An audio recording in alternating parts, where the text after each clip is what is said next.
Good morning. My name is Dale Kirkland. I'm a Senior Vice President with Silicon Valley Bank here in Atlanta. I lead our business development efforts in the Southeast, and I was privileged to be the chair of the 2009, living the past here, selection committee for Venture Atlanta. And for those of you who don't know Silicon Valley Bank, we're the primary operating unit of the SVB Financial Group, a 27-year-old diversified financial services holding company that is uniquely focused on and dedicated to the success of innovative companies and the venture capital community. And we've banked and supported, we supported ATDC for a number of years, Venture Atlanta since its inception, and we bank in dozens of ATDC member companies and graduate companies. So I'm thrilled to be here this morning to lead and moderate the panel discussion. With that, I'd like to ask each of our panelists to briefly introduce themselves in about a minute or so, and then we'll try to hold 5 minutes for Q&A after the panel discussion. So Glenn, could we start with you? Glenn McGonigal with Tech Operators. We're a global venture fund based here in Atlanta, Georgia, probably the newest venture organization in town. We focus on software, early stage, primarily infrastructure, and my partners and I all have backgrounds in building companies here in Georgia. Hi, I'm Sean Banks with Global Technology Ventures. We're about a 10-year-old venture fund here in Atlanta. We have $120 million under management, and we focus exclusively on financial services technology. So any sort of tech-enabled business around banking, payments, data analytics, and insurance is really where we focus, and that's our sweet spot. And we're real happy to be here to help out with Venture Atlanta. Good morning. My name is David Calhoun. I'm a partner in the corporate transactions group at Morris Manning Martin. We're proud to be associated with Venture Atlanta. We've been a premier sponsor since its inception, and we'll continue to support it. We think it's an important part of the Atlanta tech community.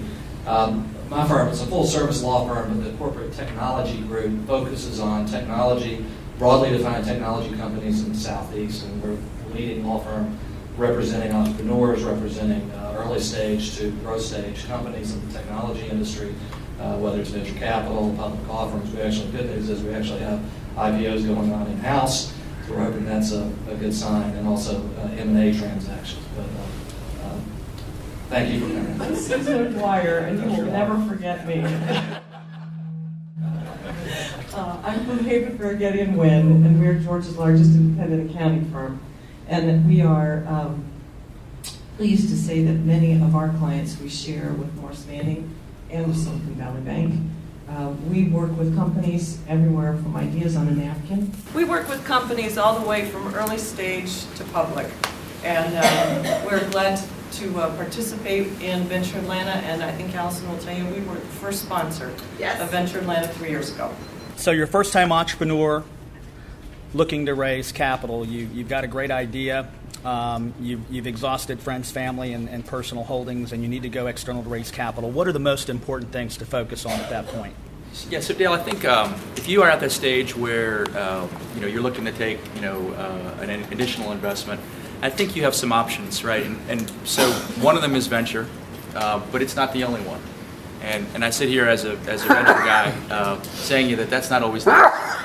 Oftentimes, the amount of capital that you need, the industry that you're in, or just the general market opportunity is such that you could probably do just fine, with a series of angel investments, or at some point, the debt side of the house might make sense too.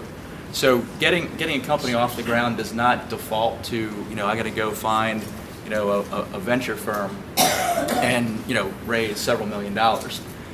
But if you are at that stage, then you can be thinking about pitching a big idea, identifying a big market, and presenting it in such a way to a venture firm like ours that it represents truly an investment opportunity that a fund can get their arms around and see it as not short-term, local play, but something that can actually play on a national stage in a big market. And that's frankly what we look for tend to be opportunities for big markets, where even if you only capture a couple of % of the market, it still could be a big business. Sean? Good luck.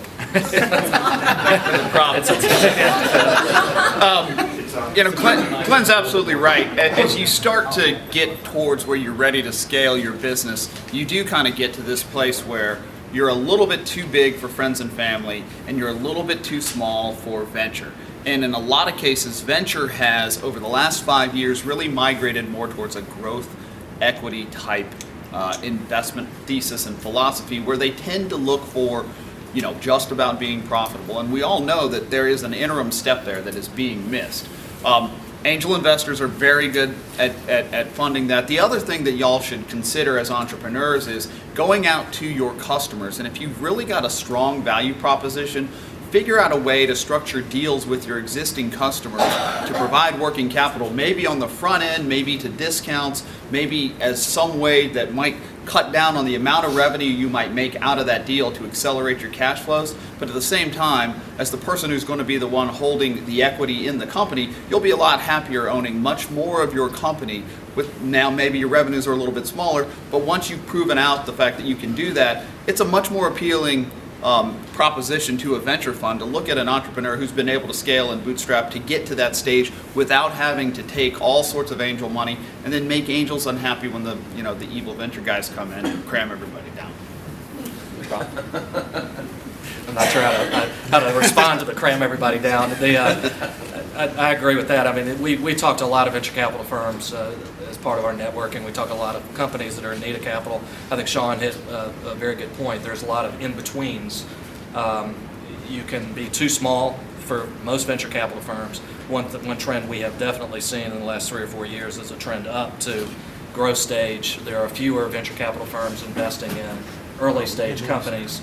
There are still some out there. In fact, I've noticed just in the last year, it seemed to be more trying to fill that spot.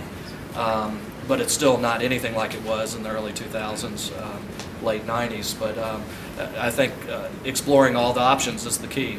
Networking, looking at friends and family if you can do it, the debt world with SVB and others, and then the strategic partners. We've seen a number of deals in the last 12 months where strategic partners actually put money into the business, whether they were vendors in some cases to customers and others. Why should entrepreneurs present or apply to present at a Venture Atlanta or attend, even if despite not applying to present or not being selected to attend? Susan, could you lead that one? One of the great things I think about Venture Atlanta is that there are opportunities, even if you don't go on stage, to have a showcase booth.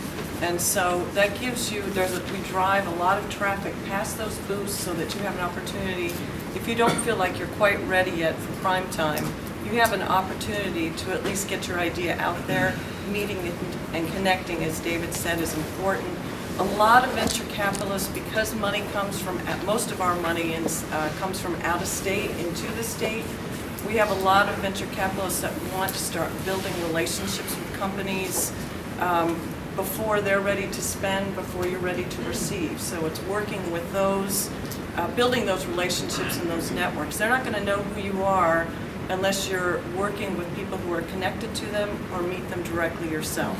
So I would say participating in Venture Atlanta in the sense of trying to be one of the showcase companies.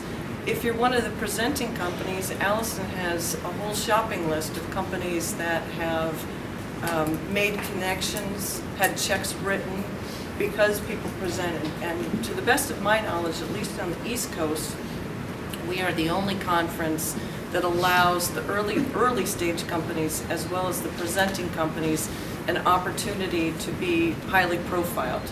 Am I allowed to say the other Sure. two? Okay. If you go to Florida Venture Forum, there is no early stage showcase. If you go to Southeastern Venture Conference, there is no early stage showcase. And if you aren't picked for either one of those, it's important that you come for the people that you meet and network with. I think that Todd mentioned that in his presentation. So coming just to participate, to meet. The other thing that I would really encourage you guys to do, even if you don't get picked for either, is it's very important to watch how people present. You'll see all kinds of styles when people are up there on the stage in terms of how much they have practiced, how well they know what they're product does and how well they're able to explain it. As members of the selection committee this past year, what would you say were the top pitfalls that companies seeking to present made when applying? And then, in addition, when companies go to pitch investors directly one-on-one, what are some of the most common pitfalls, and how can an entrepreneur avoid those? Start with Sean, perhaps? Sure. Well, there were a lot of pitfalls. We saw a full gamut, but I think it really boils down to fundamentals, and I think the three presenters you saw today did a very good job of showing the positive things to focus on, which are you want to show that you've got relevant management experience. Okay, if you're an astrophysicist and you're trying to come up with a brand new online payment vehicle, that's a little bit of a leap for the folks sitting around the table trying to figure out why you're the one to back. Number two, show that there's a big market and that there's a clear problem to solve in that market. If you can define that well, then that really helps the folks on the selection committee understand what you're talking about. And then three, be capital efficient. The last thing we want is somebody at Venture Atlanta who says, I'm going to need to raise $25 million to get this thing profitable. I don't know how that works for an entrepreneur unless you're in biotech, and I don't know anything about biotech, so I don't know anything about doing that sort of business.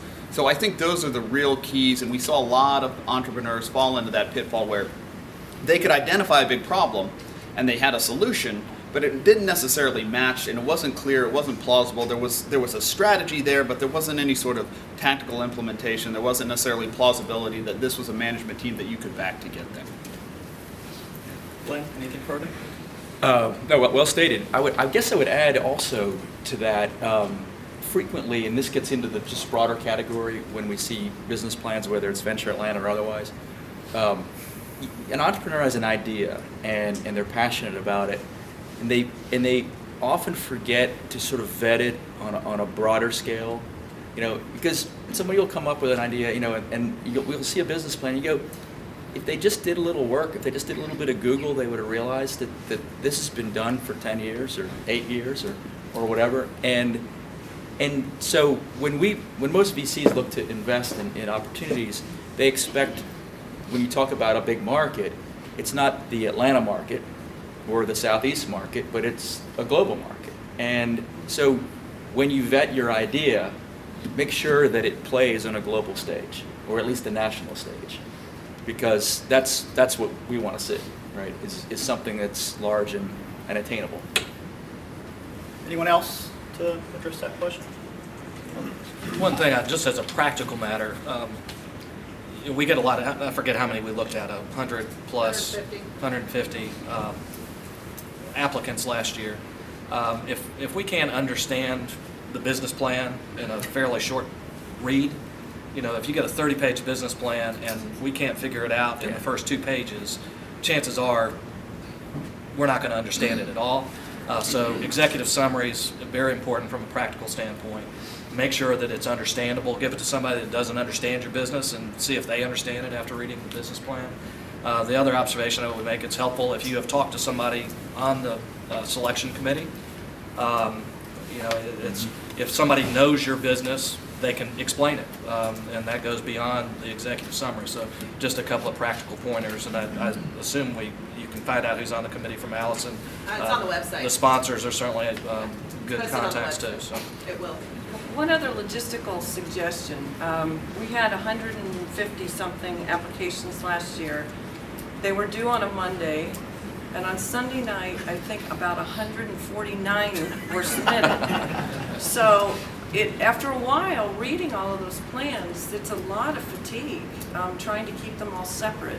So the sooner you can get them in, I promise you guys, at least last year, most of us were reading the plans. Dale had us meeting every week, reviewing the plans, voting and grading them.